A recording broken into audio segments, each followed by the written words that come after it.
The Commander format revolves heavily around its namesake, the Commander, a legendary creature that you're guaranteed to have access to at the start of every game. The thing is, though, that we rarely think about our commanders as creatures. More often than not, they function as any other engine piece. Their primary role is being a powerful and consistent way of producing valuable resources. These effects could just as easily be printed on an enchantment or artifact, and 9 times out of 10, they'd be functionally identical. I think that's a bit of a shame, as being a creature is something to be celebrated. They can get into combat, take damage, move the game along faster, and best of all, hold equipment. Although Voltron decks are the ones that get the spotlight when it comes to gear, there are a ton of fantastic equipments we can strap onto our nerdier creatures too. Why bench your dorky 1/1 commander when you can throw a single sword onto him and watch his transformation into a lethal threat? So today, I want to talk about some of the best equipment we can play outside of a Voltron strategy.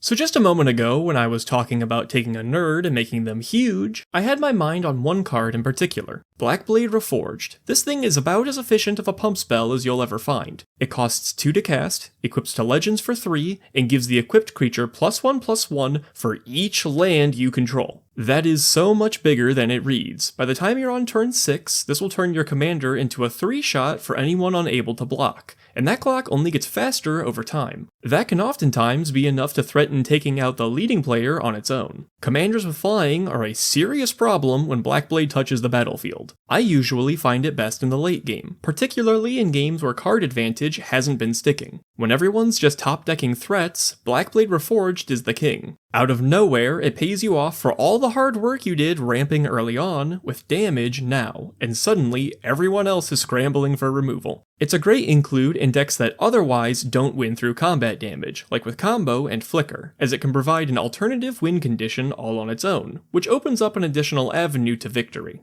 I also love it with Lifelink, since this can easily set you back near your starting life total in those long endgames. Although all it really gives is a stat increase, I rarely see one resolve and not immediately demand an answer. Sometimes, all you need is just a big stick. Next up we have Shadowspear, an equipment with hardly any stat increases, but a bevy of abilities that make it a fantastic toolbox. This is like a mirror to Blackblade. It's still mana efficient, but trading big numbers for words in the text box. The equipped creature gets lifelink and trample. With just these 2 effects, it's clear this works best on a creature already toting around a huge stat line. On bigger creatures, lifelink will gain you larger chunks of life. Trample is a form of evasion that functions better the larger the creature wielding it is, since then it becomes harder to multi-block and efficiently kill. Keep this in mind while looking at the little bump Shadowspear gives out. 1/1 isn't massive, but contextually it can really incentivize wimpier commanders to try getting in the red zone. This honestly wouldn't be a bad set of words for 3 mana total to cast and equip.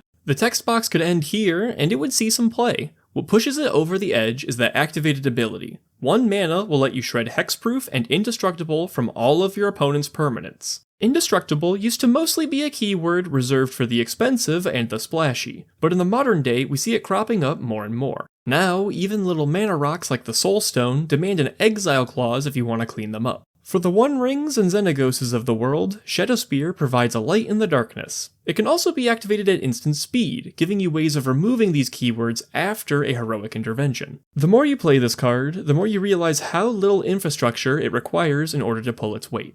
In my video about ranking the swords of X and Y, I was not the biggest fan of Sword of Hearth and Home. But, honestly, you guys have been pretty persuasive, and I think it deserves another spotlight. Hearth and Home is 3 to cast and 2 to equip, so it's not as nimble as our previous entry. For your investment, though, it packs a slew of abilities. Firstly, 2/2 and protection from white and green are a lot in the vacuum. Warding off kill spells like Swords to Plowshares, Beast Within, and Get Lost is really nice. It also gets you through wide token boards with white and tall blockers with green, making sure that its power bump never goes unused. Same goes for that combat damage ability, which is crazy, by the way. It starts off by ramping you a land onto the battlefield, which makes this a considerable upgrade over Sword of the Animist in a lot of board states, a card which costs only 1 less mana. Then, as a bonus, you get to flicker a creature. At its floor, this will effectively give another creature vigilance, because when you flicker it, it re-enters untapped. At its best, it might have the highest ceiling of all of the swords. Flickering enters effects is really powerful. Get reusable removal with Witch Enchanter, ramp with Wood Elves, or card draw with, well, take your pick. A particularly potent interaction with this card is to use Stoneforge Mystic to search for it. Then, on following turns, you can use its flicker to re-trigger the Stoneforge Mystic, getting another tutor out of its Enters ability. In light of all of the shenanigans it helps enable, I couldn't help but start to come around on Sword of Hearth and Home. Okay, I think it's time I indulged myself a bit. Sunforger is an all-time favorite of mine. I played it in my first deck, Kali of the Vast, and even after tearing it apart, I couldn't let this thing go. Its casting and equip costs are rather expensive, you're 6 mana deep before you've gotten anything out of it, but after you do, we are cooking with gas. 1 red and 1 white mana will allow you to detach the Sunforger to search up and cast any red or white instant in your entire deck with mana value 4 or less. This is insane. With just a little bit of building around, this will let you hold up every instant in your library for 2 mana. Of course, you'll have access to targeted removal at the drop of a hat, but also board wipes, extra combat, extra turns, defensive tricks, other tutors, and most notoriously, protection. Sunforger has a reputation for being hard to interact with due to how well it protects itself. It can grab counterspells, deflecting swats, Dawn's Truces, and a variety of other cards to make sure nobody gets to touch your favorite toy. Also, even when you aren't detaching it every 2 seconds, +4 power is a weird but significant stat increase. This can help even the biggest of weenies deal lethal commander damage, especially because you can use it to grab instants that give double strike. I may only have it in one deck right now, but every time I make modifications to that deck, I end up finding another card to feed to my favorite hammer.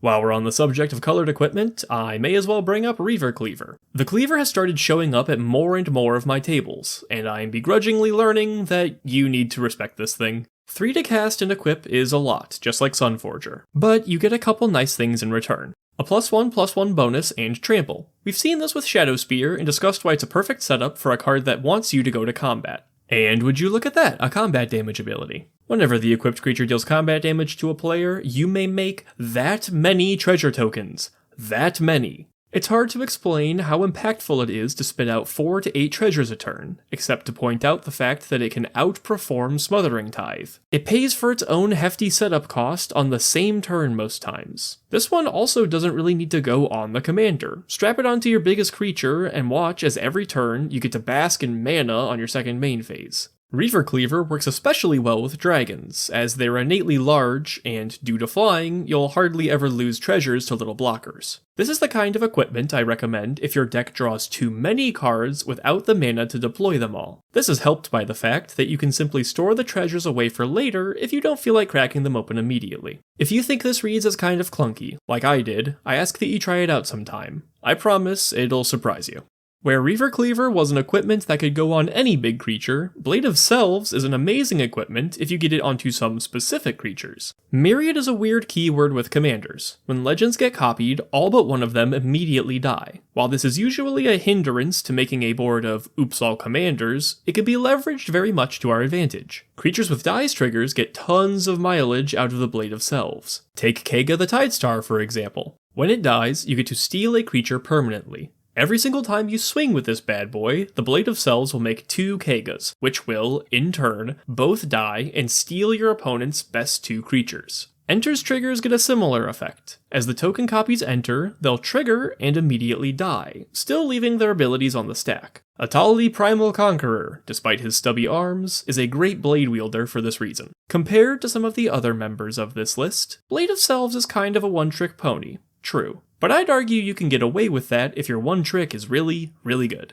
Next up is an equipment so streamlined for the format that it's in the name. Commander's Plate does what it sounds like. It's a big suit of armor for your commander. In specific, it gives a creature a 3/3 stat boost and protection from every color not in your commander's color identity. So the stat increase is pretty big. Plenty of legendary creatures just happen to sit around 4 power, and Commander's Plate will turn those into 3-turn clocks. 7 times 3 is 21, everyone's favorite number. What makes this clock more distressing is the large number of colors they probably just got protection from. Protection grants both cannot be blocked by and cannot be targeted by the given quality. This means your newly beefed up commander is probably going to be hitting faces every turn and is very tricky to remove. It's kind of the whole Voltron package in one card, a one-size-fits-all solution for only 1 mana to cast. The other thing about Commander's Plate is that it gives more love to the decks with fewer colors. Commanders with only 1 or 2 colors scale really well with this, and make the other players at the table wish they had packed more niche removal. It's most potent in mono red, since then, the majority of removal that can target your commander will be damage based, which the 3/3 boost helps you to avoid. Just like with Blackblade, being able to pivot into a commander damage strategy out of nowhere is scary here, but this also gets you through the line and makes you harder to kill.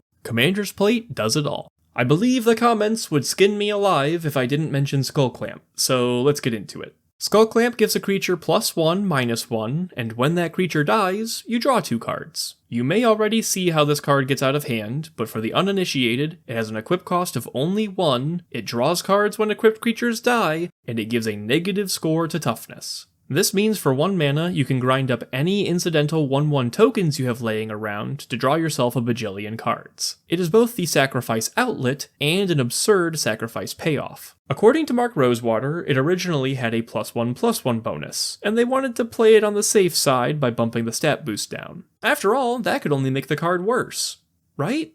The change was made late in development, and so, the Skullclamp we know and love was born. This card kind of reminds me of Sunforger. We've talked a lot today about cards that could see play in a Voltron deck, but still make waves in decks that don't go all in on equipment. These two, however, ask you to work specifically against the values of Voltron. Sunforger wants you to load up your deck with instants, while Skullclamp asks you to play small, disposable creatures rather than big, valuable ones. Both of these ideas play against the strengths of Voltron. For being both completely busted and going against the commander damage grain, Skullclamp absolutely deserves a spot on this list.